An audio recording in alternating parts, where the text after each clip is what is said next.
is going on, everybody? Welcome in to the North End Podcast, episode 239. My name is Zach Graham, your host here in the North End, joined, as always, by my good buddy. He's on record as my best friend. His name is Ian Michaud, and we call him...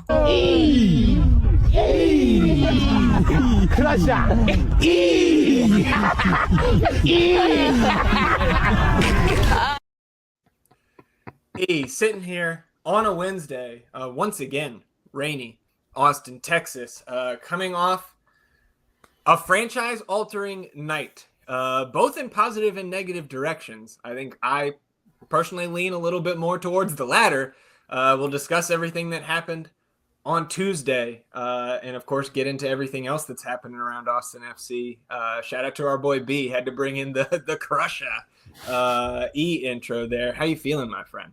Oh, I'm feeling a lot of things, I suppose. But first and foremost, it's Moochie's birthday. So everyone, please drop a little comment, show a little love. He knows how to read, so he'll be able to see all these comments. Don't worry about it. Yeah, got the steak. It's defrosting. Went with some nice bison cut. It was $25. So I got got a good slab of meat there. So happy birthday, Mooch. Like you said, man, franchise altering stuff going on right now. This is a very interesting kind of inflection point here for this team. Obviously, last night was a shit show and an incredible display of refereeing and poor play and just mayhem. That game was madness last night, and obviously nice to advance in the cup, but a lot going on. So we're gonna have to strap in for a long episode here with a lot of feels, I'd imagine.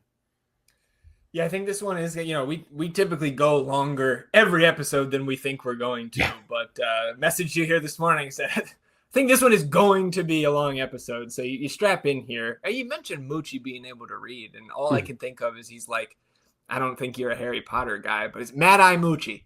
There's he's got the magic eye there on the left. He can actually read English there. So. All right, everybody, before we get into the rest of episode 239 here, just want to remind you all listening or watching on the YouTube channel that you can support the show financially by downloading the audio versions of our episodes wherever you get your podcasts. And you can toggle on auto downloads on Apple Pods, Spotify, wherever you're getting those podcasts. Toggle on auto downloads. You can support the show going forward without having to think about it again. You go the extra mile, rate and review the show wherever you get your podcast. And if you are watching here on the YouTube channel, you can subscribe to the channel. That does help us grow the show. And you can also hit the notification bell to know when a live stream pops up or a new episode goes live. And of course, here on episode 239, hit the thumbs up, like the video, help us battle the YouTube algorithm overlords, atone for your sins, San Jose. Wash yourselves clean in the waters of the North End.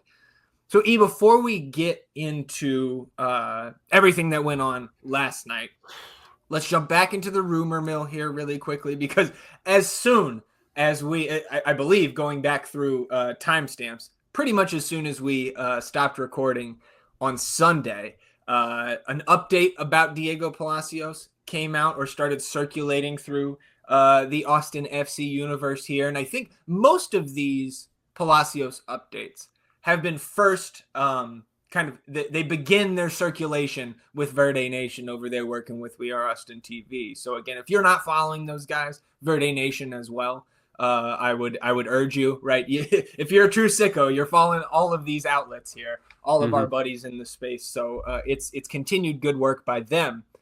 They passed on a report from RTI Esporte down there, and one of their members, Wilson Pimentel. And this report has even more details, where I think where we left off on Sunday was a little bit of hesitation in terms of not knowing the potential green card status of Diego Palacios, but hearing things like there will be a purchase option, and the teams are deciding how long the loan is going to be, 6 months or 12 months. Well, right after we stopped recording on Sunday, and we didn't see this for a couple hours because, of course, we get into some darts and we're just focused on that. And we stopped playing. And this feels like we got to move the smoke watch to high alert. Because this report says that Austin FC has finalized the loan of Diego Palacios through June of next year. So it will be a full year loan on Diego Palacios. Again, if this report is to be believed, and again, many more details. Corinthians will pay $55,000 of his salary per month, which works out, I think, north of $650,000. Palacios in 2023 was on $540,000 annually in guaranteed compensation with LAFC. So 55 a month feels like they're probably paying his entire salary, or at least enough, for him to maybe be a supplemental player here through the rest of this season. Now, of course, the purchase clause is in there as it was initially reported by, I believe it was Territorio MLS. $3 million purchase clause if Palacios starts 50% of matches that he is available and active to play in, which, if he's healthy, you're going to hit that. So, given this information, I think what we're looking at here, again, if we can talk about, this is not so reckless speculation, but we're tiptoeing around those words these days. I think supplemental slot. And then when we do, if he stays healthy, right, he will trigger that purchase clause and will probably become a TAM player on our roster. And we know we have a lot of TAM floating around right now. And if you subscribe to the idea that Julio Cascante will not be here after his contract expires in the winter, or at least not be a TAM player, then there's plenty of TAM to go around. I do think with that contract being through the end of 27, if we end up triggering the purchase clause, I could see a new contract coming in to try to cost control the amortized $3 million fee over the length of his contract. That would smooth out some of that TAM over the length of a potential new deal. So a lot of details I'm throwing at you and the listeners there. What are your thoughts on this? Again, it seems like we're progressing towards green smoke. Yeah, this is a step in the right direction in regard to getting Palacios here. I mean, I stand on what I've been saying this whole time, that this guy is an elite level talent at MLS.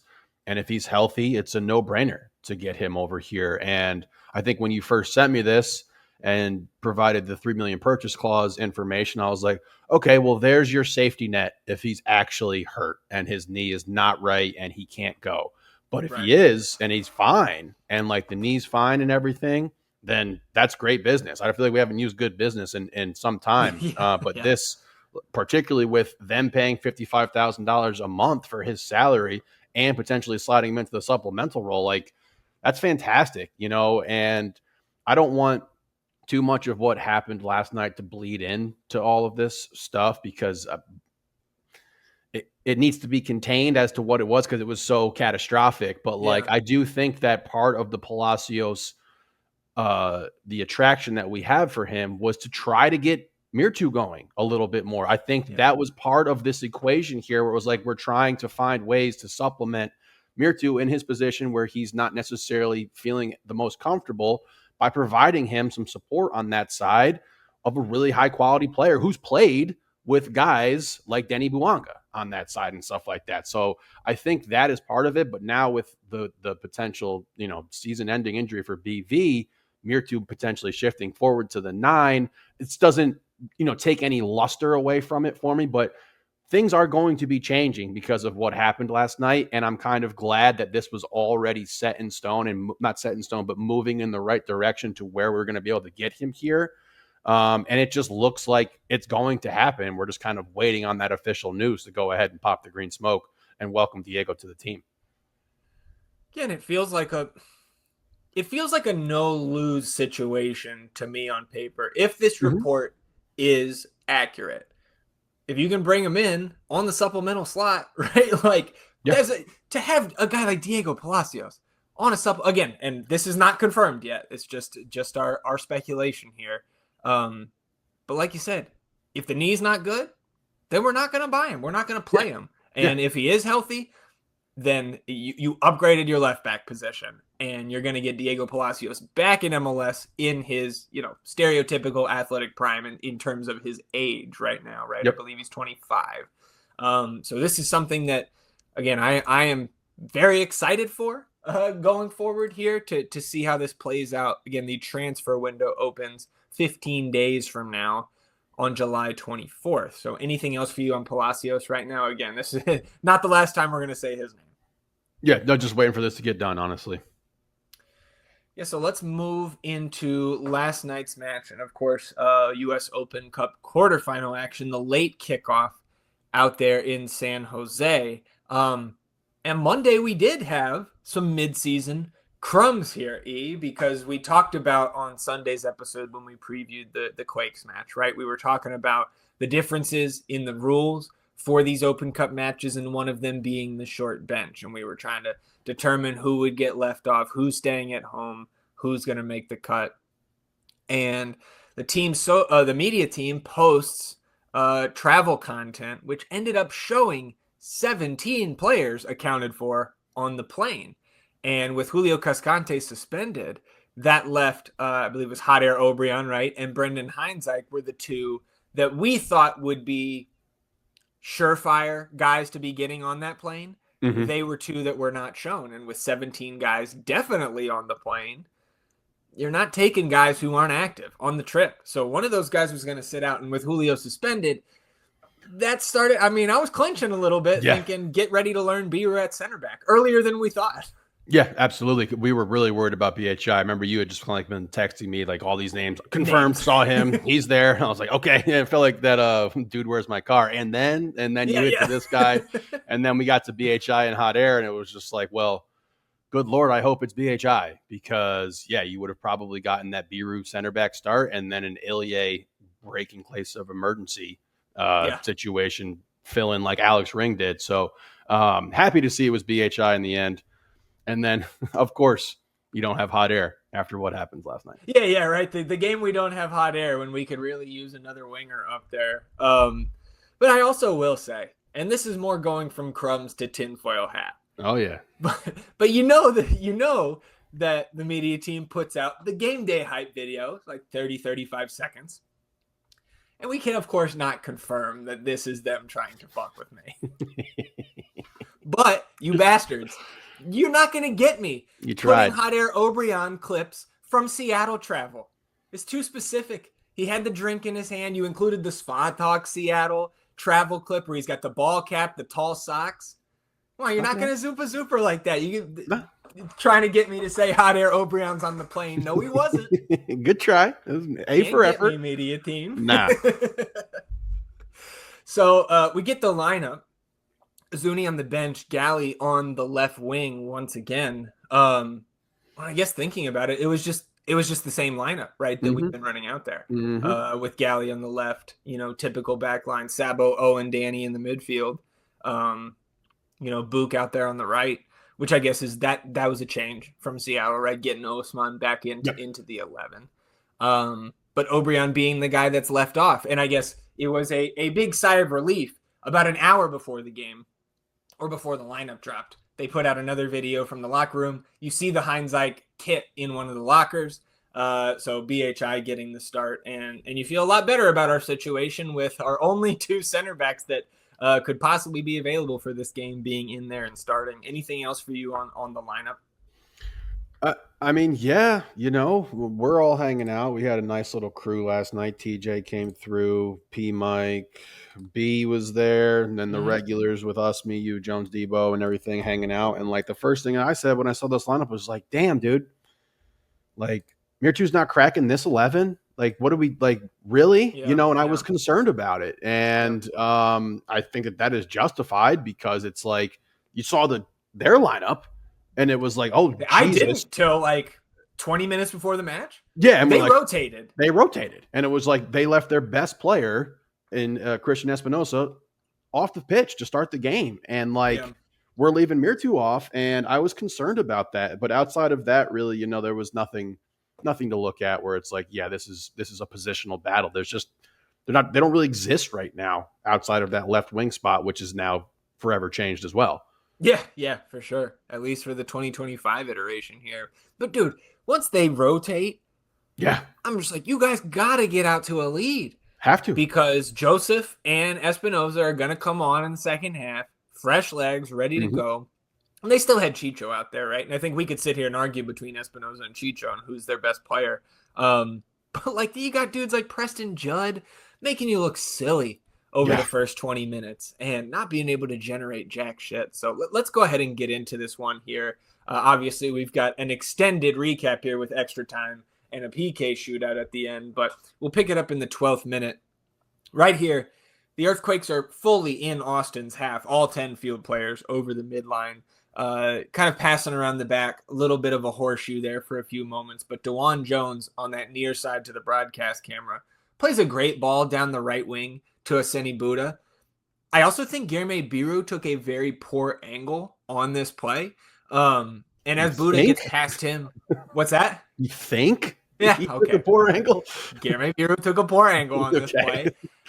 Buda approaches the right side of the 18 and pulls it back to the top of the box, hitting Chicho Arango in stride. And Chicho does what he does here from 18 yards out, bangs it home, top corner, 1-0, 12 minutes in, and deflated. Yeah, I mean, feeling awful because, we knew what had to happen here. We knew we had to be ahead of Houston when they rotated against us in this same tournament because we knew their guys were coming in.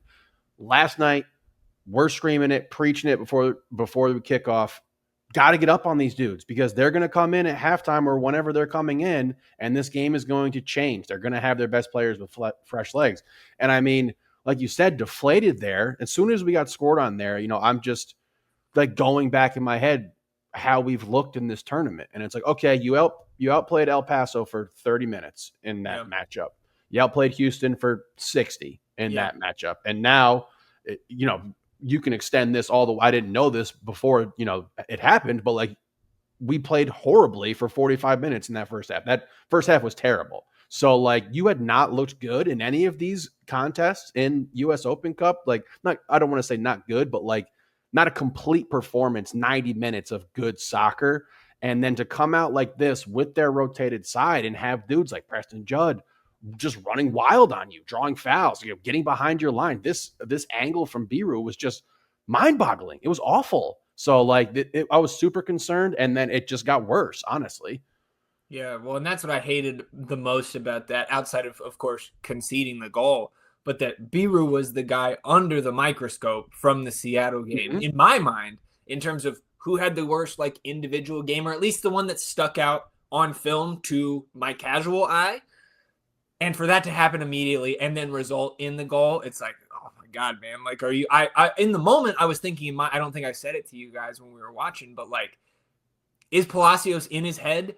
And has this been in his head, right, for the last couple of weeks? Did you not hear me say that last night? For sure. Because I said it because I think I was just Jeremy knows it's coming from Brazil. It's coming from Brazil. He fucking knows what's going on. So I was trying to justify his poor performance over the Seattle game, and this game he does turn it up a little bit, but still was not a finished strong. Yeah, it wasn't a great performance for sure, but in my mind I was yeah, he has to know because he knows. So well, and that's you're never going to recover to have a great game, I don't think, after giving up that first one, especially with now we have the context of the rest of the 2 hours. But I do think, he was one of the 4 field players, right, that played 120. Guy plays on the right, which we have never seen. And obviously we'll get to, but it was not a great start, to be sure. And like you said, it gets worse. Immediately after the restart, Austin is turned over and San Jose out on the break here after the restart. And hindsight gets whistled for a foul on Preston Judd just outside the 18. I think you could argue about the severity of that foul, but where it was called, if you call the foul, you do have to give a yellow, and the yellow card is shown. And Chicho stands over it, puts his shot right over the wall inside the near post. Stuver keeps it out, and it's the first of double-digit saves on the night that you can make the all-star case for Brad Stuver just with film from last night. Yeah, absolutely. Some of the saves double stamped that shit. The Brad Stuver all-star shout is not charity. It's 100% deserved. Yep, that is not because we're playing in Austin. He is one of the best goalkeepers in the league, and he showed it last night. I mean, every shot that he had that he could have saved last night, like that he actually could have gotten a mitt to, he did. And he put his entire body on the line here to get this one. I thought he almost crashed into that pole to save this shot coming off Chicho here. But, I mean, Bradley Scott Stuver, there's just – you know how we feel about him if you listen to the pod here, and how everyone feels about Bradley Scott Stuver here in Austin. It just absolutely fantastic performance tonight, and it was wild. It was just a wild game, and this was at this point had been like the fifth foul already, sixth foul in this amount of time. That might even be a low estimate. Yeah, we had 27 in the first half, right? I said 28 jokingly during stoppage time, and I was only one off. Yeah, we're going to have to get into the ref, and there's just going to be countless opportunities to come up to like bring this up, so I won't start now. Sure. Well, 18th minute here. Austin's under some pressure again, but they're able to dig it out, and ball comes to Biru. He fires a long ball towards both BV and Buka, trying to make a break 2-on-2 opportunity. San Jose gets to the aerial, heads it down, but Buka is able to corral it. He slides it out to Galley on the left, and John gets past two defenders, or at least enough space to open up for a cross here on that left side, and plays it a little bit early, kind of near the top corner of the 18. Skips towards the back post where Vazquez is there. I think he slips a little bit here. Even if he doesn't, he may have been a little bit late to this ball, but ends up going out for a goal kick. And that was a very good ball by Johnny. We haven't seen a ton out of him on that left side at the wing position in terms of consistent offensive threat or generating threat for teammates. But he does in this moment, and I think, obviously he's not going to have a chance to redeem himself this season, but I think BV can do better there. I absolutely know he can do better there. I do think he potentially might have slipped, but I just thought his timing was off in general. Well, can we talk about the fucking – okay.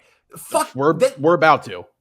What was the title of our episode the last time we played there? Do you remember? I don't know. It was probably okay. Well, I was just going to say the fucking pitch sucks in San Jose. Probably should have been the title. I don't know if it was saturated from Espinosa's tears or San Jose fans after this game, but like your pitch is dog shit. It's dog shit. And one of our DPs just got hurt on your pitch because it is so bad. It was awful. And if you look at this shit at the end of the game where people are trying to take PKs and the refs like coming up and like push the ball, everyone's just pointing down. There's just dirt and mud on the fucking spot where you're supposed to plant the ball. And it's just like, this is the worst pitch in the league. It's embarrassing. And like we're sitting there and it's just like, we're in a super dead part of sports right now. There's no hoops. Yeah. We're waiting on NFL. NHL is done. All you got right now is baseball. And like, that's not my cup of tea. If that's your cup of tea, by all means. But like, this is something on a Tuesday night that a casual sports fan who just appreciates competition could tune into and be invested in. And then you see this shit out in the field with this amateur ref and then just the pitch looking absolutely terrible. I mean, who was taking care of that thing? Like, nobody. Fire that dude. Yeah. You guys are all pissed off at us. Take care of your fucking field, man. It's a joke. It's a joke. Yeah, it is an embarrassment. And look, hey, who says it's a quiet sports time? Vegas Summer League tomorrow, bro. Oh, yeah. Get your bets ready. Yes, sir. What's tomorrow? What's that? What's tomorrow? Yeah, it is tomorrow. Okay. All right. 33rd minute here.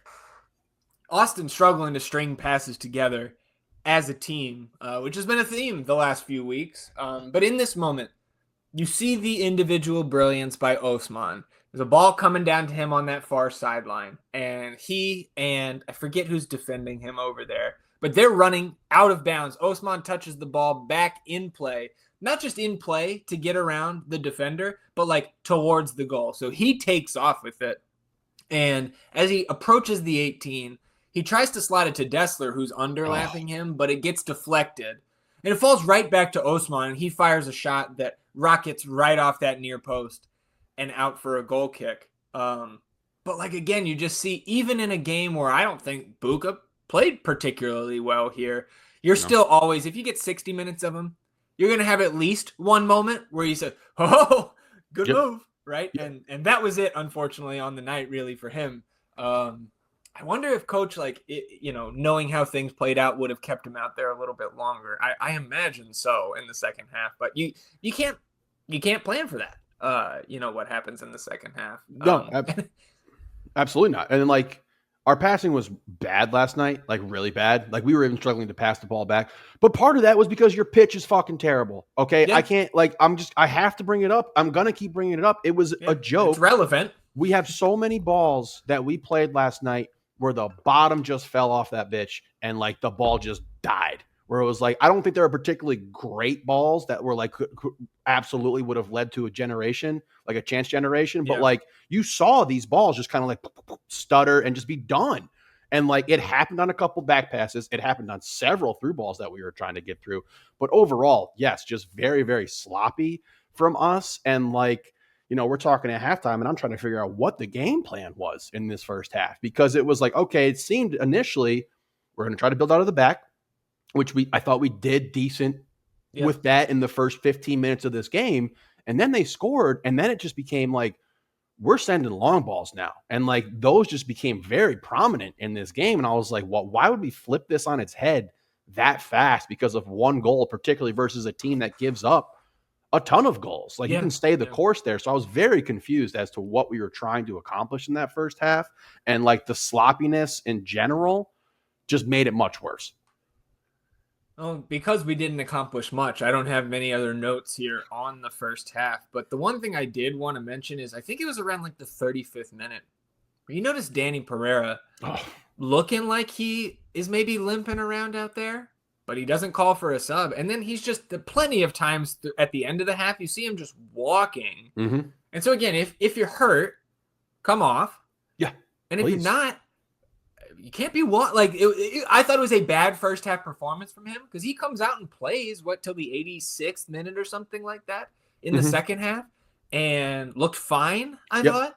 So like I think he had a really bad first half and it was noticeable. It's been a while since I got upset at one of our players for looking like they were not giving effort at times. And there were a few times in the first half last night where I thought that about Danny. Yeah, I mean, to his credit, I do think he responded in the second half, but like the bar was so low from that first half because there was plenty of times where it's like we have someone on the near the sideline with the ball receiving some pressure, and he's in the middle of the pitch, and he's clearly the outlet man to get the ball to the center of the field, and he's either not coming towards the ball or very lightly jogging towards the ball, and it was like, bro, like, what are you doing? And like, to your point, yes, if he's hurt, by all means, please get out because we know what this team looks like when he's not full go. Yeah. But like, if you're playing, which he did, and like you said, the 86th minute or what have you, like, then I was just very confused as to also what he was doing in the first half. And that, I think that went for a lot of guys. Like, I was confused with Biru. Like, that angle was terrible. And like, he has a couple other plays where it was just like, bro, there's nobody there. You just booted this ball to no one. Yeah, so coming out of the half, no changes for either team. And in the 50th minute, you get a yellow card to Owen Wolff. A little frustration foul, kicking Bolaroo in the back of his calf.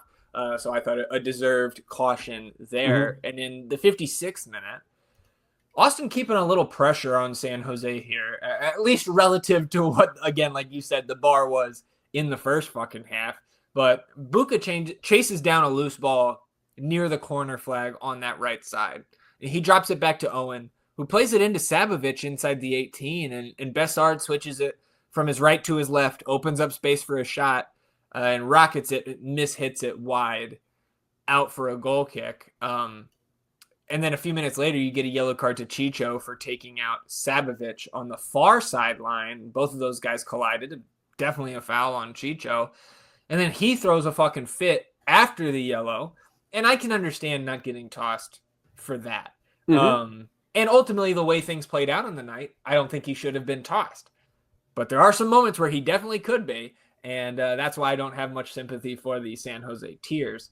You do get a sub for San Jose in the 59th. Mark Anthony Kay comes in for Bolaroo. And then 4 minutes later in the 63rd, you've got a rare passage of sustained Austin possession here in the San Jose half. And off of Mikael Dessler throw-in, it's worked from Danny to BHI to Biru over there to that left side. And as that ball is matriculating around the back, Danny has floated over to that left side where Guilherme and Danny play a great 1-2. And Biru then is back on the ball, charging towards net, He slips Vazquez into the area down the left side of the 18. And then BV cuts back to his right on Floriani. Floriani kicks out, commits the penalty. Yellow card to Daniel for dissent here. And Vazquez steps up, slots it home, and we're level. And I think that's his last action of the season. Yeah, Jesus. I'll talk about Chicho, man. He absolutely did not respect that ref last night by any. Nobody did, and nobody did. Dude lost control of this game almost immediately, and then every single MF on San Jose tried him all night long. Yeah. And like Daniel, his antics before every single PK, none of which he saved, by the way. Yeah. Did do a lot of dancing 6 for 6, and kicking fucking posts and fucking standing off to and drinking a gallon of water and fucking walking up to the line. Did a lot of that. Didn't do a lot of saving these PK attempts. So good on you. But like this is part of the where it like really starts to deteriorate with the refereeing. Like you said, 27 fouls in the first half. I think we only had one yellow card in the first two yellow cards. I believe you're correct. I think it was just one. And so it was like, okay, this is physical, but like now people are crossing the line. This is moving past like, okay, this is just a foul that just does not warrant any sort of mustard here. And like Daniel doing all this stuff, he gets the dissent card. And it's like, if we're talking about Chicho and the antics that he had last night, yeah, it's not even close to what Daniel did. Like, so yeah, absolutely. So he might have said something that escalated it for sure. But good on BV, man. And like you said, that might be it. And it was a great PK. It was a very good one. It was a class PK. Yeah, and so we're level. And right after the goal, you get a triple sub for Austin. Taylor, Rubio, and Izuni come in for Gallagher, Sabovich, and Buka. So we see Dessler stay in past the John Gallagher sub, which is a first this season, I believe, at least since Dessler has returned from his injury. So that means Diego Rubio to the 10. You slide both Danny and Owen backwards in that midfield.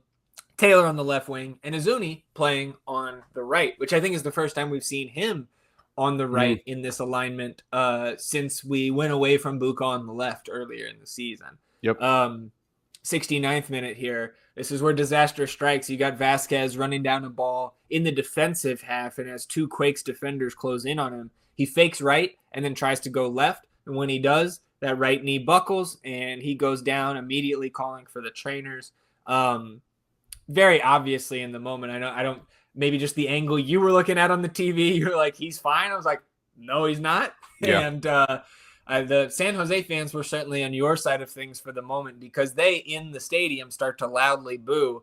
And I think that they got what they deserved at the end of the night for something that was very obviously a serious injury. It doesn't matter what, I've never even been to this stadium, but unless you're in one of those obstructed seats, like behind the pole at Fenway, like, you can see if you're in this stadium that he went down without anybody touching him. And there's no reason for the guy to be wasting time at that moment.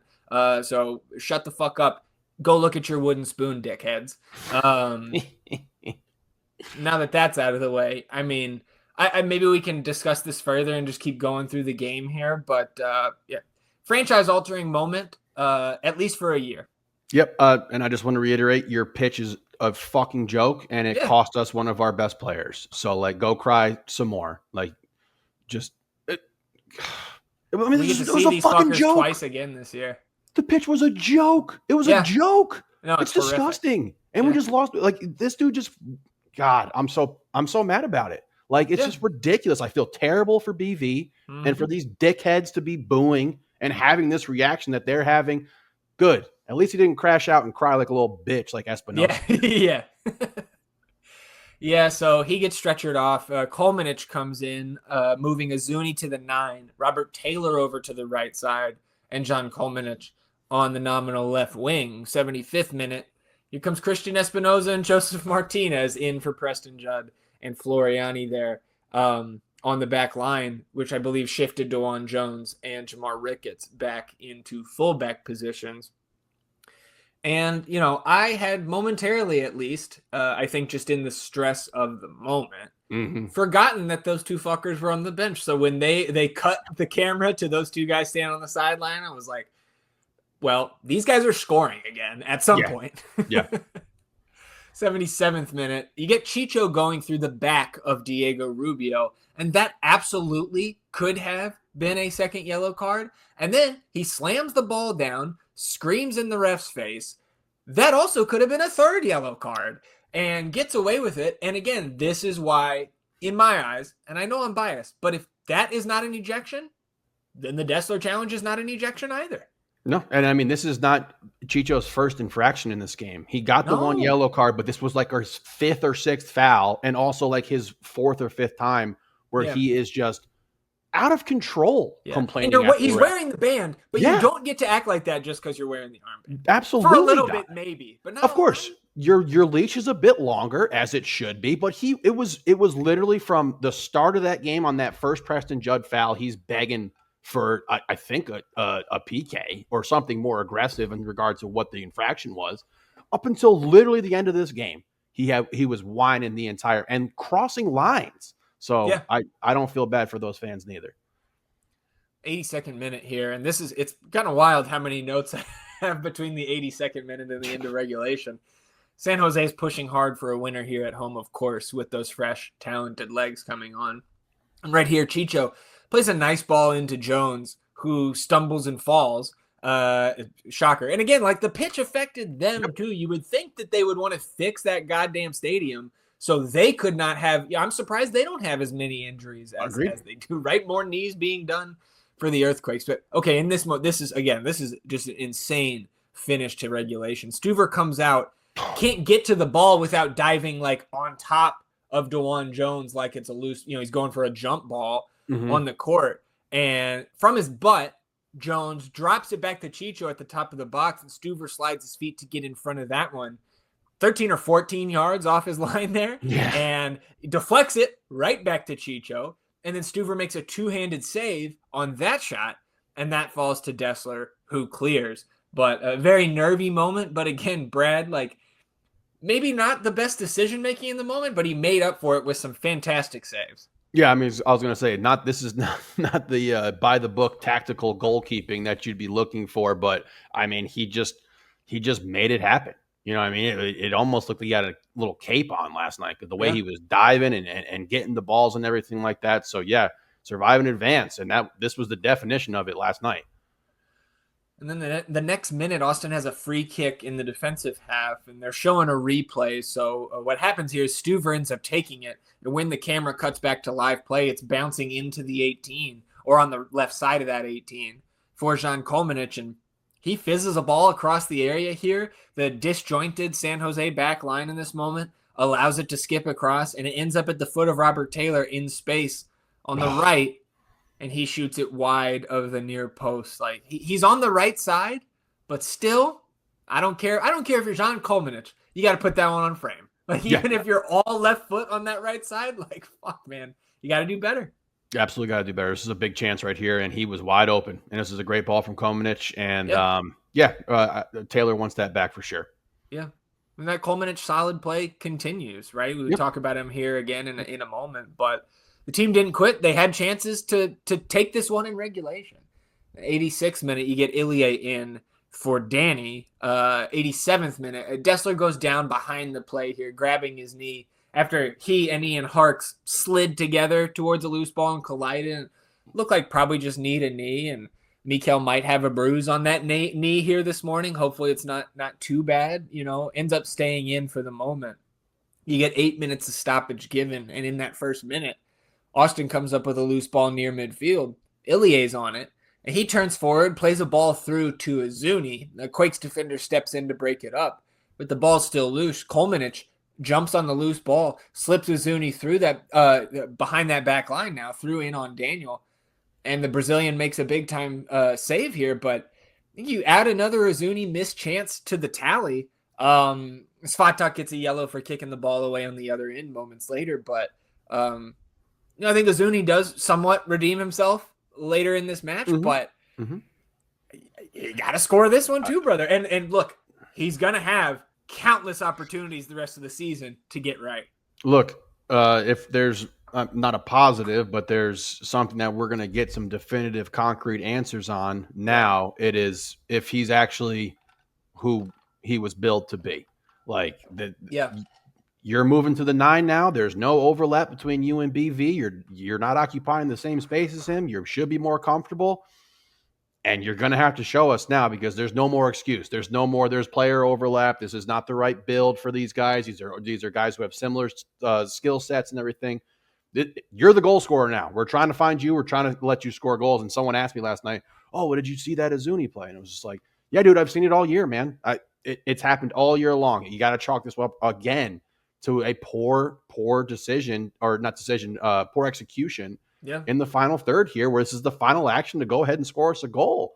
But I will say, to put more of a positive outlook on that, that I do think he ramped his confidence up a lot last night. I think that he got a lot going. It doesn't take much for him. No, exactly. He's like Tyler Foster. You remember Tyler T. Weezy?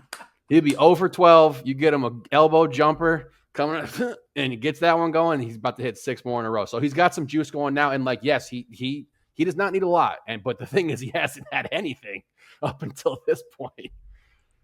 The one big difference between those two guys is I don't know if Mirtu's better when he's hungover. He doesn't drink, so. The 4th minute of stoppage here. Dessler blocks an Espinoza cross out for a corner and goes down. He's grabbing that same knee that he banged a few minutes ago, ends up standing up and is able to continue. And 2 minutes after that, Dessler and Espinoza come together again, this time near midfield. And Dessler gets a yellow card for this challenge. Espinoza is down, bleeding near his knee. And San Jose staff and players are furious that this wasn't a red card. And like I mentioned earlier, like I think this is close. If you want to say this should be a red card, fine. I don't think I have a great argument for that, or against that rather, in the general soccer sense. But in the vacuum of that game last night, it's not a red. We're not tossing guys out of that game. I'm sorry, and certainly not for that. Where, again, is it a reckless challenge? Sure. Dessler also gets the ball first.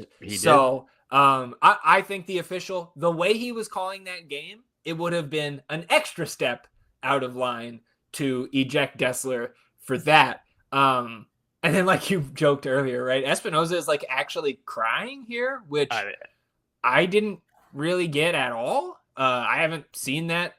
I mean, I see that when guys like defending champions lose, like you get to the finals and you lose something like, not Open Cup quarterfinal where like you got a little bit of a boo-boo on your knee there and the ref didn't send the other guy home. Like we were aghast when he was actually crying. This was a legendary crash out, like legendary, because he's not crying because of the pain. He's crying because the guy didn't get thrown out of the game. He kicks a trash can. Yeah. He's like, goes up to the camera. He's like, look at this little hole in my leg. And it's just like this much blood. Yeah. I mean, it was unhinged to see him react that way. And like you said, I'm right there with you. This definitely could have been a red card. Yeah.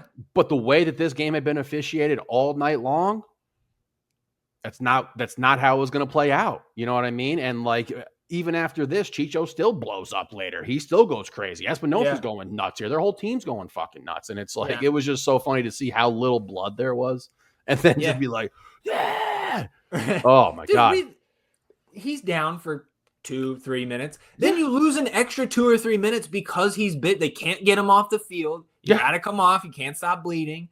And then just, I don't know, man. Like legendary crash out is a pretty accurate statement about what happened there, man. It's embarrassing. Yeah, like there's passion, and then there's just you're out of control. Yeah, you've lost control here, dude. Yeah. So we end up going, I think, 13 minutes of stoppage here. In the 12th, you get Kikanovic on officially for Espinoza. And then 13th minute of stoppage, right after the sub, San Jose is on the attack. And Buda into the 18 down the left, he takes a shot that is blocked by a sliding Heinzike. Bounces off of Brendan right into the path of Chicho, who takes a shot right through 4 players and luckily at Brad, who paws it away.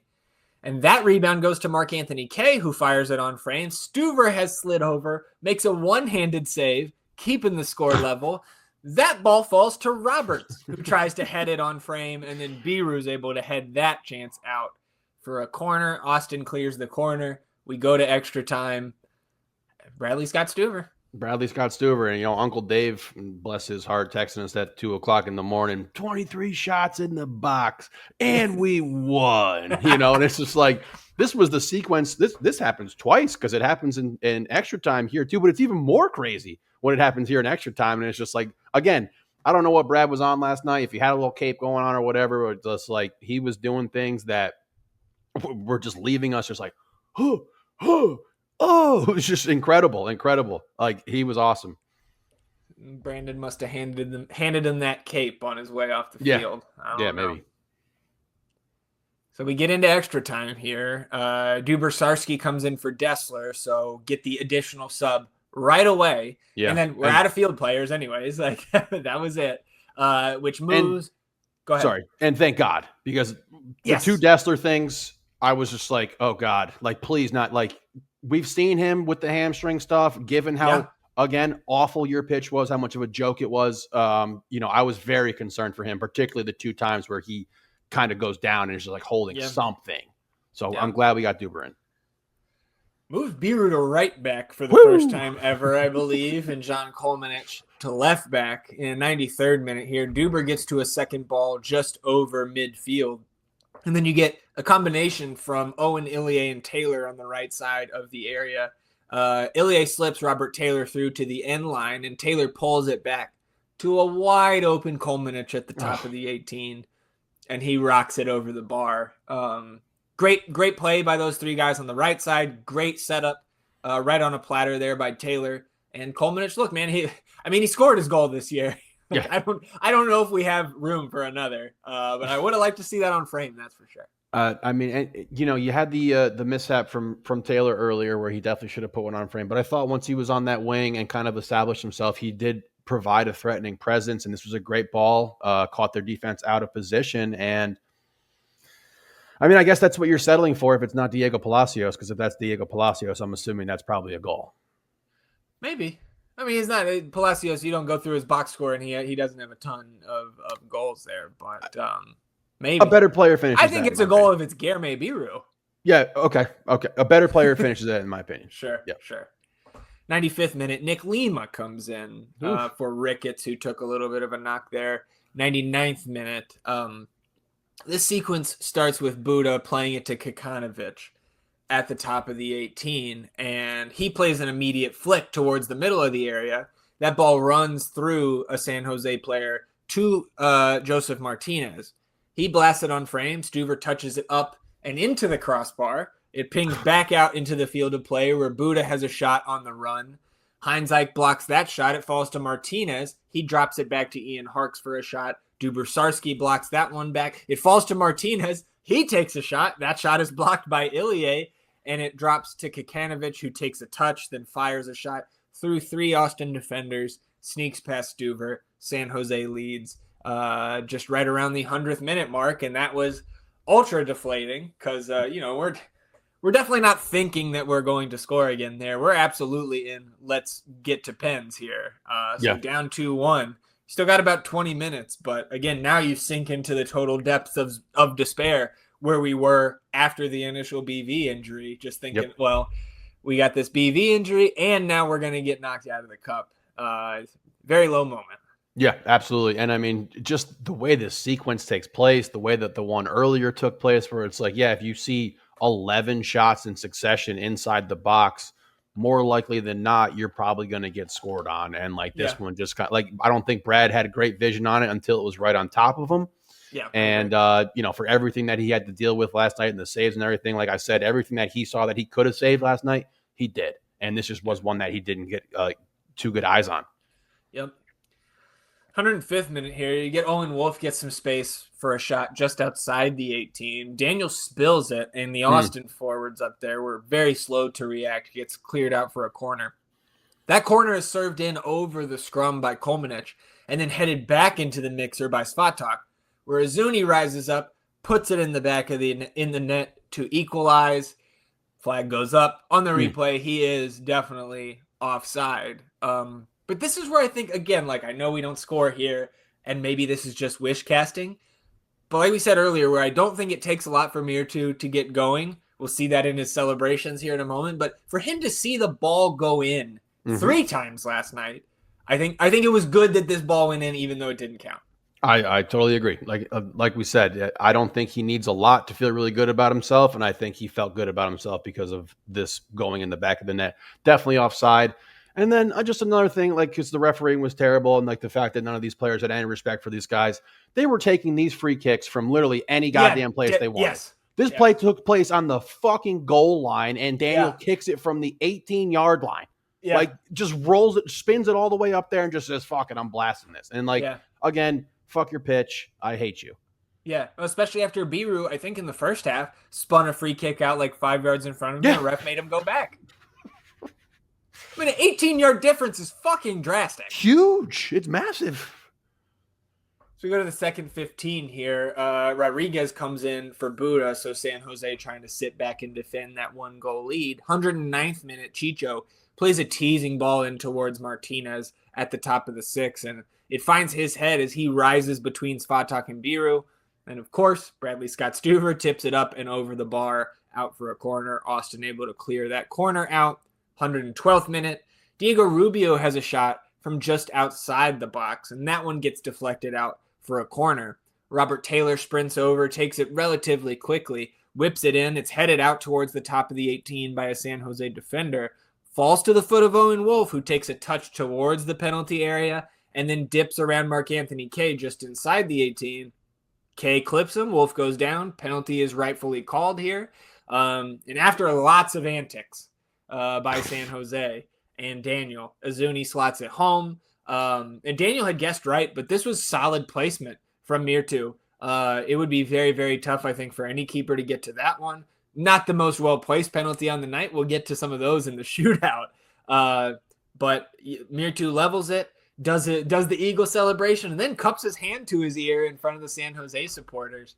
And you like to see that, man. Again, like, turn that confidence on. We need it the rest of the year. Yeah, we're gonna need full blown just swagger at this point to try to get ourselves into a position in the playoffs where we feel really good about ourselves. I mean, I'm of the mind that this was a perfect placement. I don't think there's a single keeper who could have saved this shot because it was so close and so tight to that to the right post there. Yes, yeah. Thank you. So this was great, and like to see him get amped up and everything, and like this is another PK. This is a foul in the box. The first one was a foul as well. They weren't just like egregious, like, yes, I just took this player out, but they're fouls in the box. These are 2 warranted, easily justifiable PKs. And I'm happy Mirtu got this one. And of course, again, the antics between this stuff is just, it's ridiculous. At some point, dude, you're the person with the whistle. You're the dude who can hand out some judgment. Tighten this ship up. Yeah, like, take control, man. Yes, please. Like Daniels, he wasted so much time. Yeah. Whatever. There's no clear-cut chances really for either team in the final 10 minutes of extra time. So we go to pens. Chicho is up first for San Jose. On his run-up, man, hesitates, fires to the left. Brad Stuver is all over it. There's a review to see if he's off his line. I think Brad's left heel is still on the line here, even though he takes that little jump. There is VAR, so take it up with them, Cheech. And I know he did. He's on fucking Twitter replying to people with little screenshots. So keep fucking crying, Earthquakes. Rubio up first for Austin, dude, and he blasts his in. I think Rubio's shot hits the top netting before anything. Yeah, I think so. I mean, it's a perfect shot. That's why I said before he took that shot, I go, this is cash. I knew he was banging that. Like, there's no doubt in my mind he was making that. Oh, it was so good to watch Brad save that Chicho shot. I know. Oh, it was fantastic. Next thing you know, they're going to be doing Pat Beverly walking up to the camera with the photo. Here's my kneecap. He's off his line. Shut up. Fuck you. Martinez converts, and then Azuni scores his similar spot to Rubio. Not quite as insane with the placement there, but still a positive and powerful take in my book. And this time, instead of cupping his ear to the crowd, shushes the Quakes fans there in the South End. DeJuan Jones puts his low into the right. Stuver's all over it for a second penalty save. And then Robert Taylor not only puts San Jose on the ropes, but does it with a Panenka past Daniel. And the guys, when they welcomed him back to midfield, the guys definitely appreciated the ballsiness there of Robert Taylor, and I think most Austin fans probably do as well. Harks converts, sending Brad the wrong way, but then Owen Wolff steps up and wins it, waving goodbye to the San Jose supporters, and goes to jump on Brad in celebration. And Austin FC is through to the Open Cup semifinals for the first time in club history. And we're going to have, it's not just going to be today when we're talking about the future of this club and the rest of the season, right, with the Vazquez injury in mind, but to have this to look forward to, no matter what comes in the regular season schedule over the next 2.5 months, I am very grateful as a fan for that, and want to give just a huge shout out to every player and coach that was involved in that win last night, because it was not pretty. Nope. And you can guarantee that things did not go according to plan, even before the injury. And to be able to gut that one out was impressive to me. Again, by far not a perfect game, but I am glad to be advancing and very much looking forward to the semifinal on the road in Minnesota in September. Yep, I am definitely looking forward to continuing this competition, and I also want to echo your statements there that this was a gutsy, gritty win. To know, I mean, like the players knew what happened to BV and the severity of that situation, and to have that moment where it's just like, oh God, and then to have to go back out there and continue to play that game, get scored on late in extra time where it's like you could have folded, to find a way to get that second goal and then just really take care of them in the PKs was not even close. It was very impressive, to be able to respond like that. It was not an impressive display of soccer in general, but an impressive display of teamwork and camaraderie and not quitting and continuing. 47% possession for Austin FC on the night, 27 shots to 12 in favor of San Jose, 11 on target to 4, of course, in favor of the Quakes. Austin did generate 4 big chances, but I believe 2 of those are credited to the penalties. So they missed their other 2, which I imagine were Mirtu and Robert Taylor late on there. Yes. 7 corners to 4 for the home side, and touches in the opposition penalty box, 48-24 for San Jose. So again, this did not look good on film. It did not look good in the stats. But it's a fickle game, and I'm very happy to be on the winning side of last night's chaos. And in terms of penalty shootouts now, of course, just our second at the first team level. The first one was Real Salt Lake in the 2022 playoffs. Austin FC penalty takers now 7 for 7 all time in shootout attempts, while our opponents are just 3 for 8. And 4 of those 5 misses have been Brad Stuver saves. So again, Brad Stuver, the one true king. Hey, Bradley Scott Stuver, way to go, man. Like this was the epitome of, we don't care how you get it done, just bring us home 3 points. Yes. This was the epitome of it. Somehow, we are now level in the all-time series with San Jose. 2 wins apiece and 6 draws. There we go. Incredible. With 4 goals in the game. Yeah. Yep. Oh, shit. Yeah. Estradamus. That's right, baby. Come on. 2-2 Just like PK how you drew it up. That's right. We had to sacrifice BV, but... Yeah, I was going to say, I hate your prophecy now, even though we did win, if it included that. And speaking of Vazquez, man, anything else for you on the game? Because I kind of want to move on and talk about this injury here. Yeah, I'm ready. All right, so I started talking to you guys about this in, 60 seconds after the injury, because I was immediately on to, what do you do with the roster here? I did see our buddy Long Cow spreading the gospel of the season-ending injury list early this morning through a couple channels. So shout out to Long and anybody else who was going through the rule book, as I already had this mostly memorized in my head what would happen in this situation, Ian. From a club standpoint, looking throughout our history, I don't know how many times I was scared that Driussi had done something exactly like this, with rolling around on the ground as he did. Luckily, most of the time he always got up, and it was never something season ending. So I do think overall we have been lucky to this point to not suffer a significant season-ending injury in terms of guys who were, counted on at the top of the roster. Obviously, Kolmanich missed a year with his ACL, but the backup at the time. So it's just not the same loss in terms of the cap sheet or the roster build. And so season-ending injury list. If this is confirmed to be an ACL injury, or I think what I can say with 99.99% certainty is Brandon Vazquez tore something in his knee. Yes. And even if it's meniscus, a meniscus procedure could put him out until the end of the year anyways. Mm-hmm. On the long end of some of those recoveries, and we've seen guys have complications with that procedure as well. But what you can do from a roster relief, salary cap relief perspective when any player goes down for the season, not just a DP, you can place one player per season on the season-ending injury list, Ian. So this is actually, if we're going to take on an injury like this to a player like Brandon, it happening now is good, because for us to use this mechanism in the rules, the player has to be on the season-ending injury list before the secondary transfer window opens. So if this happens 16 days from now, shit out of luck.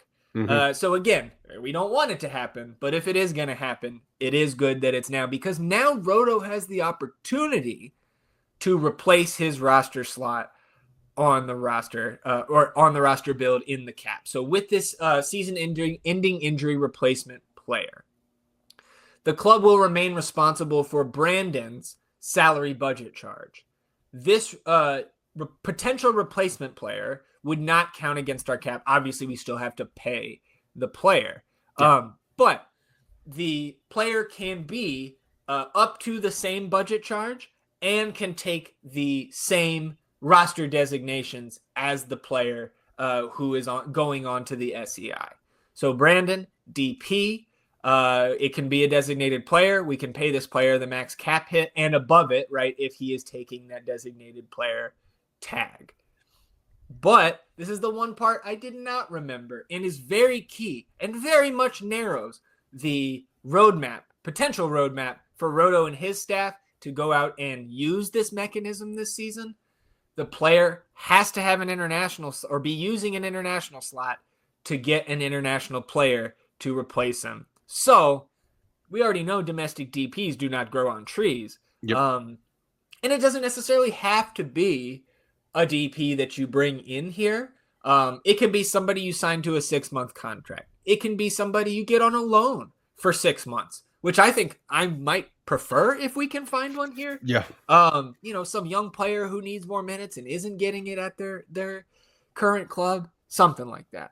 Mm-hmm. But I also think this is an opportunity for Roto to experiment in terms of what position he uses this potential extra slot on, this injury slot.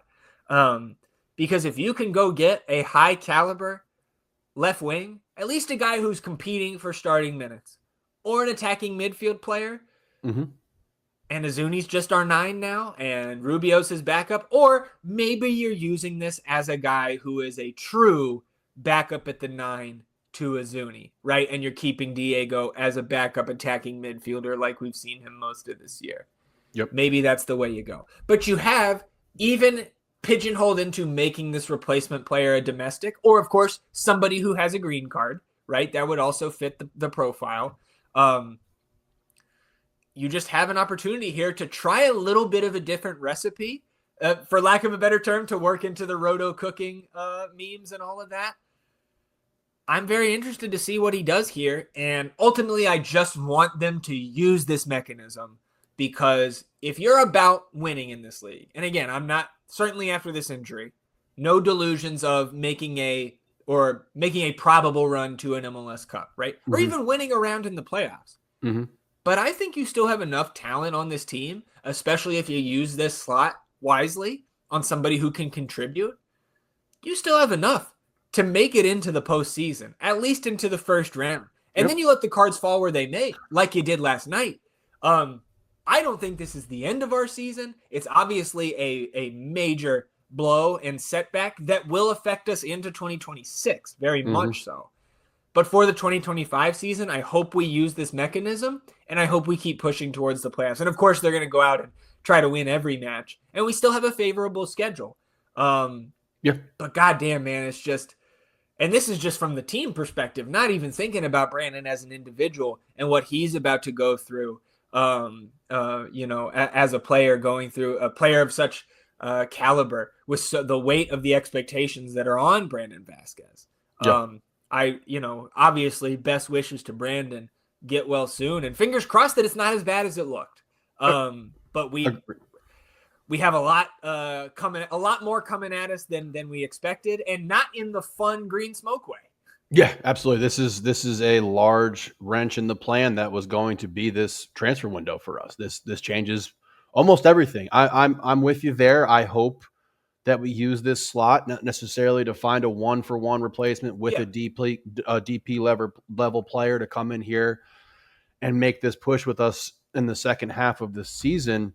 I will say, I think we're uniquely equipped to kind of handle this situation because, yes, you can then take a Zuni DP level player, slot him to where Brandon was, and you still have some depth on that left wing position with, we've seen Johnny, you can go Hot Air, you can go Robbie Taylor. So like it's not this giant hole, but like the margins for this team to win right now, and with the way that we have not been scoring, are so thin. And you remove a guy who has 5 of our 15 goals, like that's big. It's really big. And the level of player that Brandon is, they don't grow on trees, as you mentioned. You also have a narrower path to finding the replacement due to the green card or not being a player who's a domestic player. So like, this is a difficult situation to navigate. I hope Roto does something with it as well. I don't know if we will. You really have to just it's going to come down to Tony, in my opinion. Are we going to pay someone else to come in right now? Because I'm also of the mindset that we're not winning an MLS Cup. This is not a team that can do that given the level of talent around the league. But I do think it's a team that if you bring someone in here who's competent, who can give us something and just looks a little different than what we have right now, because we're still going to be relying on our defense. We're still going to be relying on Bradley Scott Stuver.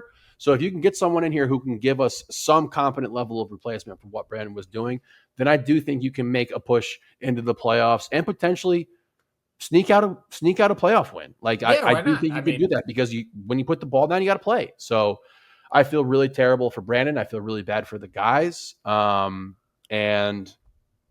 really ultimately, I hope we're really pushing for Open Cup. Let's go win that. Let's go get that done. And I was talking to B last night. You get money for winning that, which can be used for TAM stuff. So that could help you into the following season, which we know this is going to impact the way Austin's built and the way we're moving forward here. Because this was a dude. I mean, he's one of 3 guys, right, who's signed till 2028. Yeah. He's one of the 3 guys. So and he was the first, I believe, I believe so, to receive that duration of contract. So this was our guy moving forward, and it's going to hurt.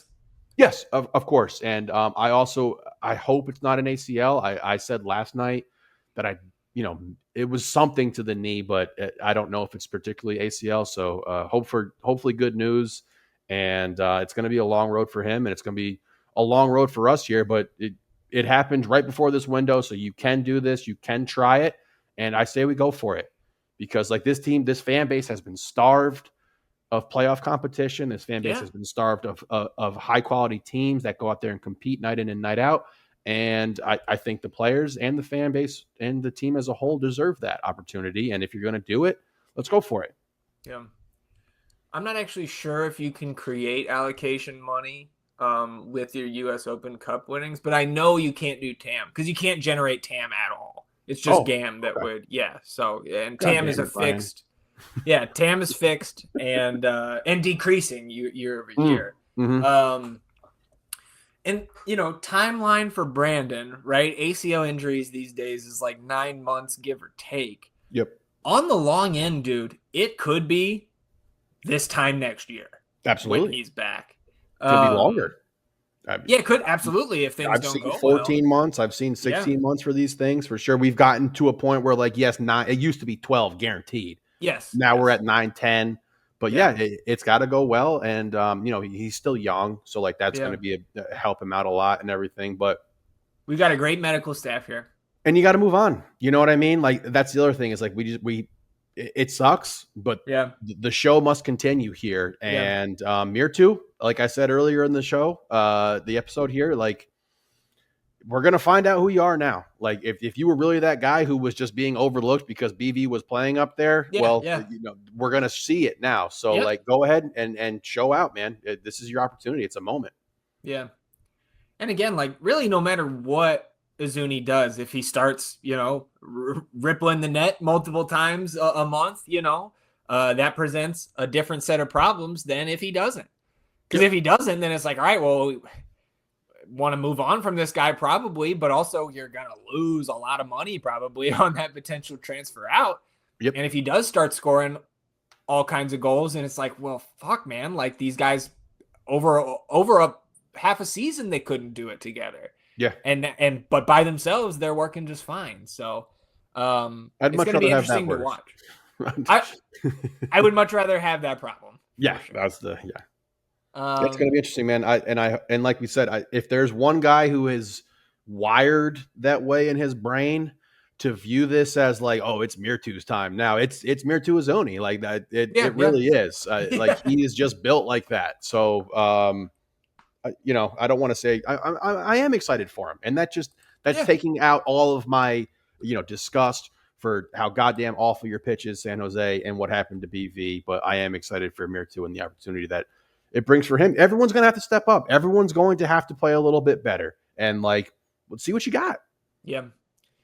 Well, I think the last thing I have on this at the moment is from a play style perspective. Like, we've been relying so heavily on Brandon's hold up play, whether that's pinging it long to him and trying to get him to win an aerial, or him checking back, right, and using Drawing that type of hold up play. And that's not really what Izuni has done so much of this year. So I'm very interested to see how our play style changes, our build up changes, or if it's more to the side of things where it's like we're telling Izuni to adjust the way he plays or has been playing for this team, and we see more similar things philosophy wise, or more from like a wide view offensively. But don't really know until we see it for sure. And we're going to see it this Saturday when we host the New England Revolution, for the first time in club history. The Revs coming to town. Of course, we've only seen this club once in our team's history. That was back in 2023. And I know you were on the match preview article here at the northendpodcast.com for this weekend's match. So I'll let you take it away. First time we've seen the Revs in 2 years. It's a little history lesson, then we'll talk about the 2025 edition of New England. Yes, absolutely. As you mentioned, we've met this team once, 2-2 draw at the Gillette Stadium there, which provided one of Alex Ring's more memorable moments in a Verde and black kit of all time. It was we're down 2-1, late in stoppage, 94th minute. And this was a game that we were looking at in the course of that season where it was like, man, we need some points really bad. Like, it was like, if you lose this game, you're done for. We put the fork in you. We read the obituary and everything like that. It's over. But like, if you got a point here, we could come back to the pod the following day, be like, oh, they're still like, here's the calculations. Then able to be able to get in there and everything like that. So this was a huge goal by Alex. A one-timer off a bounce with the left foot laser that just rockets past Earl Edwards Jr. in the net there. But in regard to the history of the Revolution, they're one of the 10 original charter teams in MLS. So they have been the longest standing team with the other 10 in the league thus far. Interesting tidbit that I found: they're the only team in MLS history that has had every single one of their league games televised. I don't necessarily know what that means. I don't necessarily know if that's relevant to anyone, but they are the only team that has ever happened for. Yes, indeed. So their owner, Robert Kraft, also owns the New England Patriots, a massage parlor enthusiast as he is. The Revs have not been a very successful franchise. They are the team that has made 5 MLS Cups and not won a single one. Yeah. So that's pretty disappointing. Their supporter shield was in 2021. It's the only one that they've won. And their first championship was a 2007 U.S. Open Cup win. I also found out about the Superliga, right, which was like the original kind of Leagues Cup and everything like that. They also won that in 2008. That has been disbanded at this point. But this is a team right now sitting in 11th place in the Eastern Conference, 6 wins, 6 draws, 7 losses. They got 25 goals for, 23 against. They are paced by Carlos Gil. And Carlos Gil is a fantastic player in this league. He has 2 All-Star nods. He has won an MVP. He won Newcomer of the Year, and he has won a Comeback Player of the Year award. So, like, this is a guy who has the accolades. He shows out, and he currently leads the team in goals, assists, and obviously total contributions. They use a 2-4 build. Their second DP slot is occupied by Thomas Chanclay, who I believe is injured at this point in time. So I don't think we're going to see him. I just pulled up. We just got the lineup. They play tonight, right? That's right. They're hosting Inter Miami. So we got the lineup. Chanclay is not in the starting group. Luca Langoni is back in there. He's been injured. Okay. You see Heel in there. Chanclay is available on the bench. Okay. Ilya Feingold is out. It's one of their U22 acquisitions from the offseason. I know you had more on him, but just looking at what they're running out here tonight, Chanclay on the bench, Maxi Urruti on the bench. So, talking about remembrance. Yeah, shit. He's going to have a good time being here on Saturday. Yeah. That's for sure. You see Leo Campagna there up at the 9 spot. They acquired him in December 2024 for a pretty hefty sum. I believe it was $2 million up front, and then there's some conditional GAM that can come their way, as well as some GAM in 2025 and 2026 for his services after they shipped out Veroni. So this team right now is just like, they're not very good at, they don't really excel at one thing. Yeah. They're very middle of the pack. Like I mentioned, 11th place in this Eastern Conference. They rely heavily on Carlos Gil. They don't score a ton, sitting with 25 goals right now. They're outperforming their XG numbers and their XG conceded numbers. So, like, they've experienced what we would say is some decent luck in regard to the overall sport of soccer and how the ball may bounce going one way or another. As you brought up, Feingold there. Yes, he's kind of their Swiss Army knife guy. They play him all over the pitch. Langoni has not had too successful of a start to this season right now. I believe he's only got, I'm looking it up here.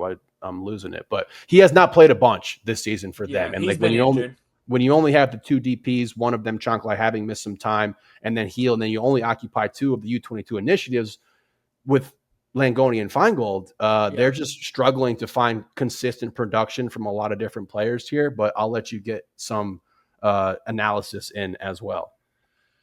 Yeah, I think Chanclay was coming back off an ACL, I believe. So he's had a little bit of a stop and start recovery here, getting back on the pitch for them. Would certainly take him taking a rest on Saturday as well. A 2-4 roster build here with just 2 U22 slots, or with just 2 U22 slots taken, rather. Yep. So they do have some space to maneuver here and make some significant additions if they want to in the transfer window. Kind of just echoing what you said, like, not really great at any one thing, but not terrible at it. There's no like clear way to attack them, or a clear way that they're dropping points here this year. I think outside of just not being able to score a ton. They had a huge scoring drought at the beginning of the season that was overlooking Austin's inability to score. It also helped Austin, I think, that you snuck out a bunch of those 1-0 wins early in the season that buoyed their place in the table. Carlos Gil, right? You mentioned 14 goal contributions, but 4 of those goals are from the spot. He's never a guy that's overly aggressive in open play, trying to find the net. Feingold has 3 in 3, so we would certainly take him being out. I think that is a ankle injury right now that he's battling. Urruti, came back to the league here this year. He's got 2 goals. He has been starting as they've been missing Chanclay and Langoni and Campana at times this season. So Maxi has maybe played more than they intended when they first signed him. I don't know if I have much else to add that you didn't already talk about. Like, the defense has been there, right? They're even with us with 7 clean sheets, and only 27th in big chances created. So that's maybe the difference between our two offenses at this point of the year is neither team is, blowing anybody out right now, 3-4 goal games. But Austin is generating more than this New England offense is as a whole.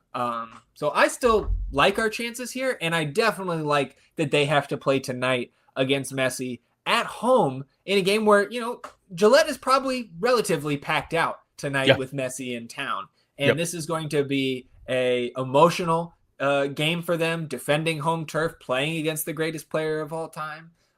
So I definitely like that they have this midweek match, and we are not the team that is playing on, or we will be the team that's playing on fresher legs come Saturday.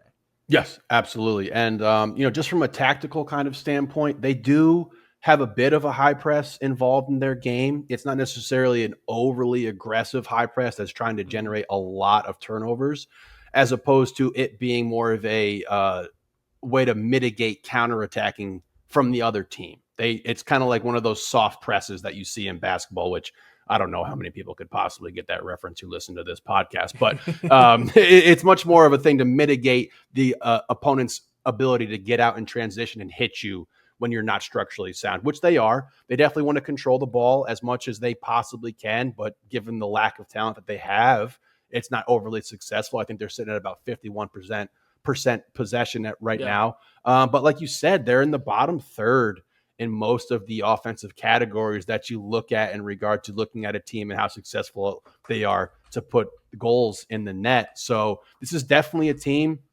that we are better than, in my opinion, top to bottom. And I would say that even without BV, we still have our 2 DPs, and now we're going to see a bit of a lineup change here. And Buka and Azuni are 2 guys that after Heel, they don't really have answers for with the level of quality that those 2 guys are. So I do love that they're playing tonight. Going to have to go out there. And who do they have after us? Because I will say that they were eliminated from Open Cup by the Chicago Fire, and they did not qualify for Leagues Cup. So they have only MLS matches going forward. They get the Red Bulls with another midweek game on the road. So that might take a little bit of priority for them, given it's an Eastern Conference foe. But like you said, like I said, they're not going for anything in regard to outside tournaments here. So this is their focus. This is what they're coming in at, and they got to make a push here if they're going to be trying to make the playoffs in the East. Yeah. And they do have that game in hand on the majority of the Eastern Conference right now. You've just got, or maybe 2 games in hand on some of the teams, just 19 played for the Revs. Of course, Miami on 17 games played, but like on a points per game basis, this is a team that I think is sneaking in there into the wild card as things stand right now, and not on a good run of form, right? You can see it there in the table. And if we go back, right, road loss to Portland, you draw at home against Colorado, home loss against Nashville, and then a home loss against Cincy. Dude, their only win since May 7th, which was in the Open Cup against Rhode Island. Their only league win since May 3rd is a 3-0 victory over Montreal, which, it's Montreal. It's one of the worst teams in the league. So this is not a team that's coming in form. And so I guess I just hope that tonight they don't find the sauce against Miami at home. I don't think we have to worry about that too much. Well, let's talk about us here, at least briefly. MLS rules return, so you will see Obrian, you will see Cascante on the bench here, assuming there's no injury concerns with either of those guys. And I think, at least until the window, CJ Fodre is now a mainstay again on this first team bench. And so I do think we're going to see CJ make some appearances here over the next 2 weeks. Because, we turn right around and go on the road next Wednesday out at the Galaxy. So still a packed schedule here and shorthanded on the front line. It'll be good to see CJ, get the call at least to be active on the bench. Mm-hmm. And you would also think we see some significant rotation because you had Owens, Fatak, BHI, and Biru that went the full 2 hours last night. I do think overall we should be okay because it's 3.5 full days to recover here, which is longer than we normally get from like our Wednesday to Saturday match. So I guess I wouldn't be shocked to see, because Biru went 2 hours, if Kolmanich gets in there on the left, I could see that. If Dessler's knee is bruised up, maybe Galley is back at right back. Yep. I'm fine with either of those. And with both center backs going the full distance on Tuesday, if you got a Julio start, all right, let's get him back in the mix. That's fine. Yep, I'll be fine with that. Absolutely. I was going right to Dessler when you were talking about that. I was thinking maybe you're precautionary with him because of what he had to exert last night and, his injury history. I think you might see some rotation with Biru, maybe something in the midfield as well. I know Owen went 2 hours as well there. Yeah. And you could get some rotation with that. But outside of that, man, this is a game you got to win, in my opinion. You know what I mean? Like we had that game postponed versus LAFC, and now we're sitting on the outside looking in with a game in hand on most of the teams in the Western Conference here. But like you look at the teams right around us who are battling and everything like that. San Jose's got to play Minnesota. Colorado's got to play LAFC now. Houston's traveling to Real Salt Lake. So there's an aspect of, how Real Salt Lake has looked as of late with 3-game unbeaten streak here. And playing in that elevation. So there is an opportunity here. You get those 3 points, man. You theoretically, if things go your way, launch yourself up into that 6 to 8 range. So you got to win this one, particularly for the morale of the team as well, coming off of that loss not the loss of the game, but the loss of BV. So like you got to respond here. This is a team that we're definitely better than, and we're going to be playing down here at home. And we know we got to get these points at home, man. And this is definitely a team you got to get 3 points at home versus. So up top, Azuni at the 9, Taylor left, Buka right. Yeah. I think none of those guys played the full. They played like 60 each, maybe. Yep, and then start Johnny at the right fullback, and if Mikel can go even 60, then start him. Yes, I'm still just a little worried about him. I'm still just for sure. Seeing him last time, I'm a little worried. But yeah. I'm fine with that. And again, that's a team that should beat this New England team. And this is the beginning of that stretch of schedule that we have been eyeing for months now. Yeah. So to be able to start this off with a win at home before you go on the road for 2, and of course sandwiching All-Star Week and those festivities in between those 2 road matches. I'm with you, man. This feels like a very important game to bounce back, especially mentally, from the letdown of Brandon's injury. Because again, we're all happy, and you can see it in the post game, photos and stuff. Those guys are overjoyed to be advancing. But just that cloud of the injury is really what's hanging over, at least for me, hanging over everything. Right now. Hey, you lost one of your brothers out there. Like you spend more time with these dudes than your family more often than not. So it's like you just lost one of your dudes, man. So that's really tough to get over, but the show must go on and you have to bounce back from it. That's the nature of this beast, and you got to keep moving forward. So this is a game we should win, and a game I expect this team to win. We haven't been back at the queue for what it feels like forever now. Yeah. So I'm ready to go, man. I'm amped up. Unless you have anything else to add here on this one, E, how much is Austin FC winning by on Saturday? Well, I'm hot now. I'm Easterdamus in the undefeated building. Over the last one. Yeah. Look, man, I think we're better than this team. I think that Mirtu is going to be his head's going to be on fire. He's going to be playing hard. I think he's really going to want to go out there and do something and show out for this team. So I'm going to say 2-0 Austin. Nice. Yeah, I got 2-1, dancing between that and a 2-0. But there's just so much on paper attacking firepower from this team. Chancalay is great. Campana is great. Carlos Heel setting those guys up. Langoni, right? Fucking Maxi's going to come in, try to shoot the arrows at us. So I'm not getting the clean sheet. I would certainly love that. I like your prediction better. 2-0 for E, 2-1 for me. And like we always say, man, don't care how you get it done. Just bring us back to 3 points. Come on down to Parlor Field where the champions play. Get ready for the game. It's last business day.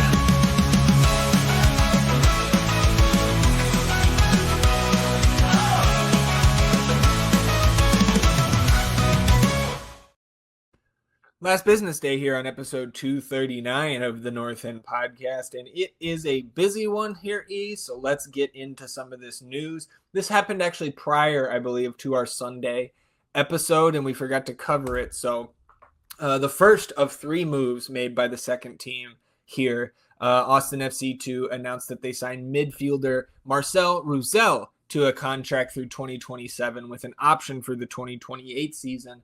This is a signing for the summer window, so Ruzel will be eligible to debut against Dynados on July 25th. Ruzel is a domestic player, grew up in Chicago and ended up playing with Cincinnati's academy in 2022. He appeared in 8 Next Pro matches for their second team, had a goal and an assist. Then he went overseas and was in the Torino youth system, made 65 appearances for Torino's U19 and U20 teams from 2022 to 2024. And last season, played for Stalowa Wola in Poland's second division. So you can grade me on that one, Hudson. Again, a dual citizenship, U.S. and Polish.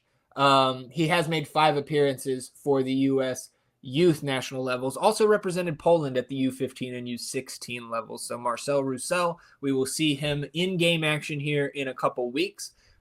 Excited to see what he can do, man. I mean, that's a pretty nice little resume there for a guy who's 21. Yes, absolutely. Welcome. Happy to have you, brother. And this one, unfortunate, man. This came out Monday night. The club did not publicize it outside of just posting a press release on the website. Did not publicize this on their socials. Austin FC2 has terminated the contract of defender Anthony De Anda. Of course, De Anda was an academy graduate here for Austin, signed with the second team, I believe 2.5 seasons ago.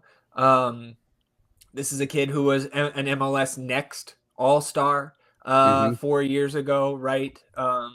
Had trouble nailing down that spot at left back, and we saw him playing some winger even this season. But the nature of this press release, the lack of information outside of the team has cut him. Yeah. This reads to me like something bad happened. Away from the field or away from our eyes, certainly. But something disciplinary here is, to me, the overwhelming favorite. And I guess I just hope it's nothing that was so negative that will affect Anthony's career going forward and that he won't have a place to land. Because it was fun watching that kid play. He was certainly fiery out there on the pitch. Definitely a guy who, when he was missing 2 weeks ago from the lineup, I was like, he must have got yellow card suspension because that's just, he's our second team punisher basically. But yeah, sad to see him go, and maybe it trickles out what happened there, but I wouldn't count on it. And I wish him the best of luck going forward, but no more De Anda here for Austin FC.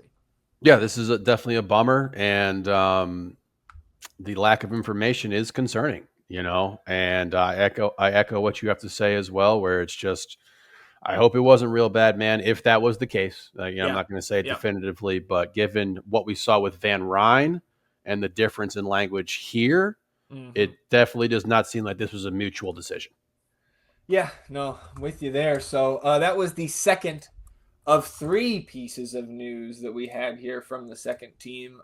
So the third and final one was yesterday, and this is the official signing of midfielder Mo Badawia. Mo signs a contract with the second team through 2027 with options for 28 and 29. Mo is one of those guys coming up, signed to an amateur agreement from the academy ranks. So, keeping Mo in the fold here. It's going to be around a while if he plays out this contract. So I'm excited to see Mo continue to grow here with Austin FC2. And again, we just want more of these guys in the system that can potentially be those first team homegrown somewhere down the road. So Mo has, taken the next step on that pathway here and throwing his hat in the ring. Yes, congratulations to Mo here, and something that I'm excited about to continue to watch him. Yeah, no question. So we do have an Austin FC2 match this Friday. This will be a 7:30 p.m. kickoff. Out there at the pitch, St. Louis City 2 coming to town, E. And as I flip over to the table for our YouTube viewers, yes, St. Louis City is first place in the Western Conference. St. Louis City, too, have won 7 straight matches and have won 8 of their last 9 for good measure. So really not surprising that is good enough to put them first in the West. Their 35 points are leading the entirety of MLS Next Pro. So if we had a supporter shield at this level, they would be the current favorites. Despite that really stellar overall record, just a plus 10 goal differential, which is just not, really what you expect out of a first place team with such a dominant string of results. But they do have some intense home road splits. They're not necessarily bad on the road, 4 wins, a draw, and 3 losses in their 3 road games, but at home, 7 wins and 1 loss. So they can really do it anywhere, but you have a little bit of a leg up on paper here. Playing at home, they're led by number 59, Mikey Joyner. Joyner has 9 goals and 2 assists in just 11 appearances. And then, of course, number 80, Brendan McSorley, has been a McThorn in our side over the last couple years. He's got 5 goals and 4 assists. He started 15 of their 16 matches. Number 16, Emil Jaskalainen, former Super Draft prospect, is where you may have heard his name on the North End podcast before. 5 goals, 3 assists for Jaskalainen in 15 appearances. If I recall correctly, that was a Duke kid coming out a couple years ago. And then number 56, Ryan Betcher. That is Simon Betcher's brother, and Ryan landed with St. Louis too, as Simon landed with the first team coming into this season. Ryan Betcher, midfielder, number 56, a goal and an assist in his 11 appearances. But looking to us, with Van Ryn out now, right, we saw Jules Barry get the start at center back. Daniel Chesla held down left back, even though Bonachera made his return later in the match. Interested to see if Ruben Bonachera is ready to start this week and what that creates competition-wise between Bonachera, Chesla, and Barry for those slots there on the left side of the back line. And I also think we should see Micah here or some sort of change to the attack, because I think CJ is going to be active on Saturday. That doesn't mean he can't play Friday and then be active on Saturday, but I would not count on CJ being with the second team on Friday. Certainly a possibility, but I'd say out if you held the Nerf gun to my head right now. Seems like an unnecessary risk given the situation right now to let him go out there and play Friday. So I am also anticipating him not being ready for not participating in this Austin FC2 matchup. But like you said, this is the number 1 team in the Western Conference. This is a team that's been dominating Next Pro competition thus far. Austin obviously has looked really, really great in their last 4 games, and you get yourself a nice test here to see what you're really about how you measure up to the top tier teams of this league. So I'm excited for them. Some questions, that have to be answered here. We talked about these departures that have happened with Van Ryn, now Deonda, what's happening with Chesla and everything like that, potentially no CJ. So going to have to get a little creative. But with Charlie and net and the way that defense has been playing and the style that we like to play, I think we can compete and hang with anyone. It's just going to be finishing chances for this team. So I'm excited for this game. I'm really excited for this because this is a team that, I didn't circle it in permanent marker, but this is a game on the schedule that has been circled for me. Yeah. Well, I think too, I am looking forward to the potential of more minutes with Jorge and Peter Grogan out there together. Because Jorge's creativity, I think his overall talent level is really high for this level. And, Grogan has kind of been a magnet for goals in his short tenure here with the second team when he can get out there. So I don't think I have anything else to add here. Again, Friday, 7:30 kickoff. How much is Austin FC2 winning by on Friday night? Look, I'm going to go 2-2 winning PKs. All right, there you go. The E-Classic here. I'll just double up. Give me 2-1 for the second team as well. And don't care how you get it done, boys. Just get us the 3 points, and E will close it out with a little bit of the nonsense here today on episode 239. We mentioned that we were waiting on just the Diego Rossi goals prop on Sunday's episode to close out the week of betting. And as soon as we stopped recording, look at the box score, Diego Rossi goal. So you finish plus 3.55 units on the week at the books, and of course missed the underdog entry by 1 Evander shot on target. So you can head to the northendpodcast.com Saturday morning to see what we're rolling with into the weekend here. And then we'll close it out, E, with a best ball update. And indeed, we were correct that if Hani Mukhtar doesn't get that penalty in stoppage time, we would have been in first place, but we do pick up 8 points on We Are Austin at the top of the table either way. Phil was level with us on 41 points, so Verde all day, 11 points back of us in third. We are 8 points back of We Are Austin TV in first. Very tight on the podium right now. And soccer-wise, just 33 points, but with 888 points. They're just a big week away from joining the party, as is Moon Tower Soccer. They're 36 points on 825 for the season now. Shout out to the Verde Pendant. They pick up the win in week 21, 48 points now on 727 for the season. And look, man, there are many months to go in this season and a transfer window draft. So they are not out of things here, but you got to stay hot there to climb back into the mix. So 8 points back, man, headed into the weekend. I want it. I want that first place spot. Come on. We're right there. All right, man. Anything else for you here before we shut it down? Almost an hour and 40 minutes, I believe, on episode 239. Thinking about you, BV, man. You know, speedy recovery. And hope everything goes well with that. So definitely thinking about you. But like I said, the show must go on, and I hope your boys rally for you. Yeah. Absolutely. I echo those sentiments, and also want to thank all of you for tuning in and sticking with us here on episode 239 of the North End Podcast. We will be back on Sunday, recapping the first team's matchup against New England, recapping the second team's matchup against St. Louis City 2, talking about everything else that happens in the Austin FC universe between now and then. Be on the lookout for some green smoke. You know, we'll fire up the live stream if we get some, and we will see you back here on Sunday after seeing you, of course, on Saturday at the Q for another episode of the North End Podcast. Until Sunday, Heezy, and I'm Zach. Vamos Austin FC, everybody. Goodbye.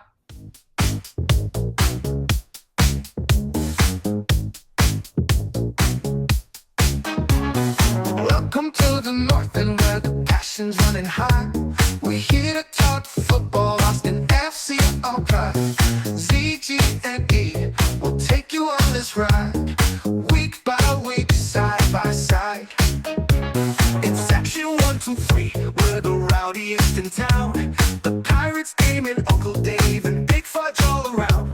We sing our songs, we chant as one. Through thick and thin, the match day's just begun. In the North End, we stand together through every game, through any weather. From the first whistle to the final blow, the North End will never let go.